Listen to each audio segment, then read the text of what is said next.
Hello friends, स्वागत है आपका एक और नई कहानी में। तो यार आज की कहानी काफ़ी ज़्यादा मज़ेदार होने वाली है, तो आप जल्दी से अपने भाई के चैनल को सब्सक्राइब कर दीजिए। तो चलिए कहानी को शुरू करते हैं। पंडित और नाई। गोनू झा के गांव में फेरन मिश्र नाम के एक धनाढ्य ब्राह्मण रहते थे। मिश्रा जी के पास धन की कोई कमी नहीं थी। गोनू झा से उनके अच्छे संबंध थे। एक बार मिश्रा जी को किसी बाहर गांव में कथा बाँचने जाना था। कथा एक सेठ के घर थी जहां से भारी दक्षिणा मिलती थी। मिश्रा जी साल में 4 बार तो जरूरी सेठ के यहाँ कथा कीर्तन कर देते थे और दक्षिणा में काफ़ी माल बटोर लाते थे। मिश्रा जी अभी अधेड़ उम्र के ही थे। उनका स्वभाव रंगीला था। सज धज कर रहना उनका शौक था। मिश्राइन से इसी बात को लेकर तू मैं भी होती रहती थी। मिश्राइन को सदैव संदेह रहता था कि सज धज कर बाहर जाने वाले मिश्रा जी कहीं कोई गुल तो नहीं खिला रहे। खैर उस दिन कथा में जाने से पहले मिश्रा जी ने चेहरे पर आ रही दाढ़ी मूंछों को हटाने के इरादे से जोरावर नाई को बुलावा भेजा। जोरावर नाई था तो बड़ा काइया, पर यह भी जानता था कि मिश्रा जी उसे कुछ नहीं देंगे। हमेशा मुफ्त में दाढ़ी बनवाने वाले मिश्रा जी उसे क्या देने लगे। वहां अनमना सा अपने औजार लेकर मिश्रा जी के यहाँ पहुंचा। आजा जोरावर, मिश्रा जी चहक कर बोले, तेरे पास 1 घंटे का टाइम है। आज ऐसी दाढ़ी बना कि पंडित जी दमक उठे। कहीं खास ठोर जाना लगता है महाराज? जोरावर ने पूछा। यही समझ ले, समझ कि मैं दर्पण देखकर खुश हुआ तो तुझे भी खुश करके भेजूंगा, मिश्रा जी ने कहा। जोरावर जानता था कि वहाँ मिश्रा जी का अचूक नुस्खा है। कह देने भर से ही खुश कर देने वाले आदमी थे। बाहर चबूतरे पर बैठकर जोरावर मिश्रा जी की दाढ़ी गीली करने लगा। 2-4 लोग और वहां आ बैठे। बढ़िया सी कारीगिरी दिखाना बेटा, खुश हुआ तो इनाम दूंगा। आसपास बैठे लोग होठ दबाकर हंस पड़े। महाराज क्यों गरीब को सपने दिखाते हो? जोरावर बोला, आज तक तो आपकी जेब से दमड़ी मिली नहीं, आज ही क्या जरूरत है? पंडित जी ने घूरकर जोरावर को देखा। अबे नाई, आज देखना, आज अगर तूने मेरी पसंद का काम कर दिखाया तो मैं तुझे कुछ जरूर दूंगा, मिश्रा जी ने अकड़कर कहा। कुछ पक्की बात? जोरावर की बावड़ तन गई। पक्का 5 पंचों के बीच की बात है, कुछ तो तुझे मिलेगी ही। जोरावर कुटिलता से मुस्कुराया। कहते हैं कि नाई में 36 अक्ल होती है। आज मिश्रा जी को भारी पड़ने वाला था। जोरावर ने अपना पूरा तजुर्बा लगाकर मिश्रा जी की दाढ़ी मूंछों को साफ किया और दर्पण मंगाकर मिश्रा जी के सामने किया। मिश्रा जी प्रसन्न हुए। आज तो वहाँ अपनी उम्र से 10 बरस कम लगने लगे थे। प्रसन्न भये महाराज? जोरावर ने पूछा। हाँ भाई, काम वाकई अच्छा किया तूने। मांग ले, कुछ ही दे दो महाराज। अरे मांग तो सही। कुछ मांग लिया ना महाराज। कुछ का क्या मतलब? मिश्रा जी सकपकाए। ये तो आप जाने, आपने ही कहा था कि कुछ मिलेगा। अब कुछ के सिवा मुझे तो कोई चीज चाहिए नहीं। आप वादा कर चुके हैं पंचों के सामने, कुछ जरूर दूंगा। कहा है आपने, मुकर तो नहीं सकते। अबे क्या अंट संठ बक रहा है? कुछ का कोई मतलब तो बता। रुपया 5 रुपया, 10 5 शेर धान, कुछ तो बक। 500 रुपया क्या बक रहा है? मिश्रा जी भड़के। या तो कुछ दीजिए, या 500 रुपये दीजिए, या फिर पंचायत में चलकर मुकर जाइए महाराज। शाम तक सोच लीजिए। जोरावर ने अपनी पेटी समेटी और चलता बना। आज पहली बार मिश्रा जी फंसे थे। मिश्रा जी काट का उल्लू बने रह गए। कैसा फंदा डाला कमीने नाई ने। कुछ मांगता है या कुछ का 500 रुपया मांगता है? दोनों ही चीजें देना संभव था। मिश्रा जी पसीने पसीने हो चले, फिर नहा धोकर धंधे पर चल पड़े। पर सारे रास्ते चैन न मिला। बार बार नाई की बात दिमाग से टकरा रही थी। क्या भरोसा उस नाई का कहीं पंचायत ही ना बिठा दे, सब किरकिरी हो जाएगी। पर 500 रुपये देना तो बड़ा मुश्किल काम था। मिश्रा जी जैसे तैसे कथा में तो पहुँचे, पर आज उनकी वाणी में ना तो पहले जैसा ओज था और न सरस था। परिणाम यह हुआ कि चढ़ाव कम रहा और दक्षिणा में भी कटौती हो गई। रोते कलपते नाई को कोसते घर की तरफ लौटे। अभी गांव के पास ही पहुंचे थे कि पलटन झा मिल गए। परिणाम महाराज, एक का झाड़ पाल लिया। पलटन झा ने पूछा, क्या हुआ? पंडित जी का दिल पसलियों से टकराया। वो ससुरा न हुआ, सारे गांव में कहत फिरत है कि आप पर पंचायत करेगा। शिव शिव शिव झा जी, इस चत्तीसे ने तो मुझे फंदे में डाल दिया। हुआ क्या? मिश्रा जी ने सारी बात बताई। झाड़ तो ससुरा कंटीला है मिश्रा जी, नौवा चालाक है, आप तो दूई तरफ से फंसे हो।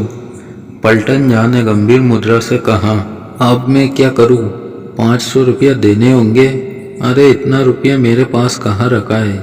मिश्रा जी कलप उठे, नहीं रखा तो भुगत लीजिए। पलटन झा हंसकर चले गए। अब तो मिश्रा जी और भी परेशान हो उठे। गांव की तरफ पेड़ ना उठते थे, कहीं कोई राह ना सूझ रही थी। घर की तरफ चल पड़े। रास्ते में जो भी मिलता अजीब तरह से परिणाम करता। मिश्रा जी मन ही मन कलप जाते। क्या विघ्न आ गया था उनकी अच्छी खासी कुंडली में। आज घर जाकर अपनी कुंडली पढ़ेंगे। आज तक तो कभी पढ़ी न थी। औरों की कुंडली बाँचकर अपनी पोटली बांध लेते थे। एक छोटी जाति का नाई आज जैसे काल सर्प योग बनकर कुंडली में आ बैठा था। और मजे की बात यह थी कि उसका कोई निवारण भी नहीं सूझ रहा था।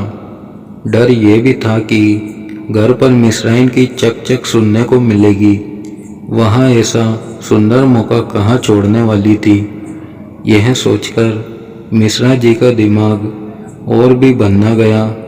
मिश्राइन के व्यंग्य बाणों की एक छड़ी तो उनकी आंखों के सामने तैर गई। अब क्या करे? अचानक गोनू झा का नाम दिमाग में कौंधा। आहा, एक वही आदमी ऐसा है जो उन्हें इस विपत्ति से बचा सकता है। उसकी बुद्धि के तर्कस में अवश्य कोई तीर ऐसा होगा जो उस नाई को चित कर देगा। बस फिर क्या था, मिश्रा जी ने फौरन गोनू झा के घर का रास्ता पकड़ा। अब एकमात्र वही सहायक नजर आ रहे थे। लोगों की तरह तरह बातें सुनते सुनते मिश्रा जी गोनू झा के घर पहुंच गए। संयोग की बात की उसी समय गोनू झा खेत से लौटे थे। परिणाम मिश्रा जी, आइए, मैं आपकी ही प्रतीक्षा कर रहा था। गोनू झा बोले, मेरी प्रतीक्षा? भैया तुम्हें पता था कि मैं आऊँगा। पता था, जैसी समस्या आपके सामने है उसमें आपको आना ही था। फिर तो यह भी बता दो भैया कि इस समस्या का कोई हल है या नहीं।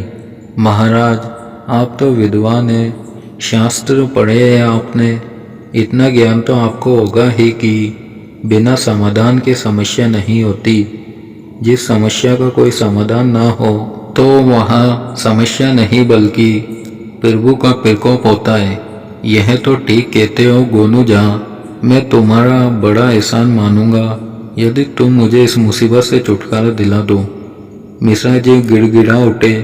मिश्रा जी बेफिक्र रहिए, कल पंचायत बैठने दीजिए। मैं उस अक्लमंद नाई को ऐसा सबक दूंगा कि सारी होशियारी भूल जाएगा।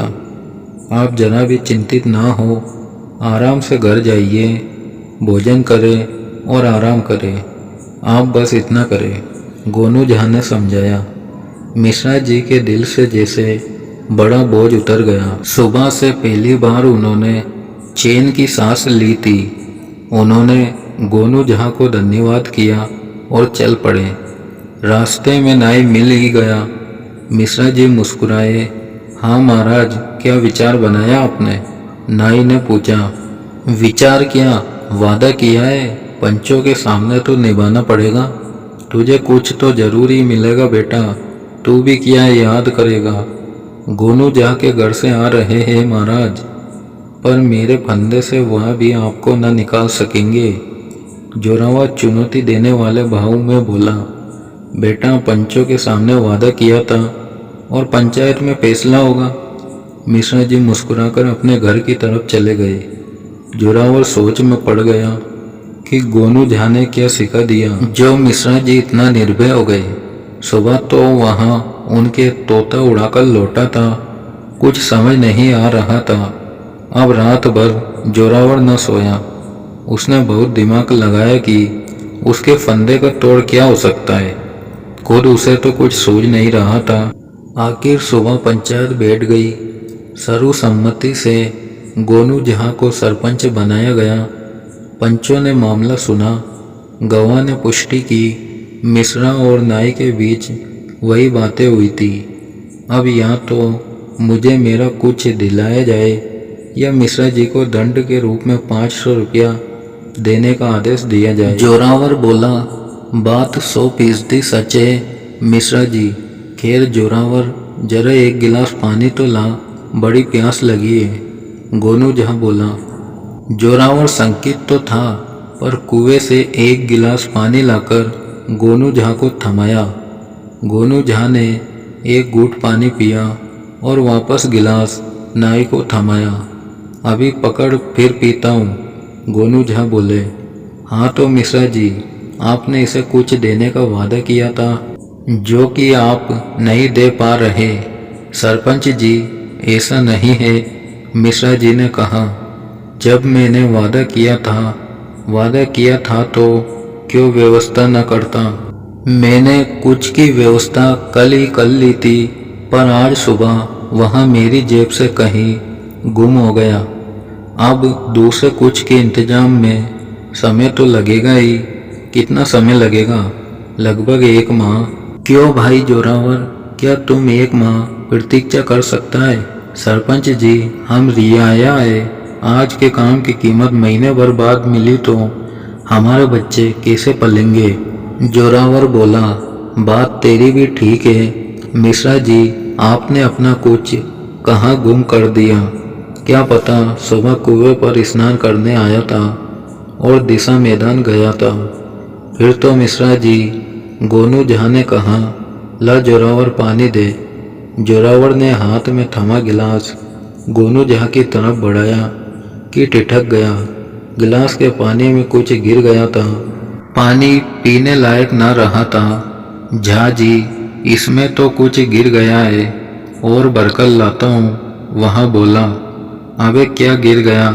पता नहीं, कुछ अजीब सा। अरे कुछ गिरा है तो मेरा होगा। मिश्रा जी चीख पड़े। सुबह कुएं पर स्नान करने आया था, शायद तब कुएं में गिर पड़ा होगा। जोरावर सन्न रह गया। निकाल ले भाई जोरावर। गोनू झा मुस्कुराकर बोले, तेरा कुछ मिल गया है। पंचों को भी फारिग कर। मगर जोरावर ने कुछ कहना चाहा। अब अगर मगर क्यों करता है? तूने कुछ ही तो मांगा था और अभी पंचायत के सामने तूने खुद कहा है कि पानी की गिलास में कुछ गिरा है। यह कुछ कुएं के अंदर से ही आया है। मिश्रा जी ने बताया ही था कि उनका कुछ जो तुझे देना था गुम हो गया है। जोरावर चुप। वहाँ फंस तो गया ही था। अब उसे समझ आया कि गोनू झा साधारण बुद्धिमान न थे, बल्कि किसी प्रकार की समस्या का समाधान खोजने में प्रवीण थे। उसे उन पर क्रोध आ रहा था जो उन्होंने बड़ी मुश्किल से फंसे शिकार को उसके हाथ से निकाल दिया था। पर वहाँ क्या कर सकता था? जाति का नाई ही तो था। उसने बात से ही पंडित को फंसाया और बात से ही पंडित निकल गया था। पंचायत अपने घर चली गई और सब गोनू झा की तारीफ की पुल बांध रहे थे। तो दोस्तों, उम्मीद करूँगा कि आपको ये कहानी पसंद आई होगी।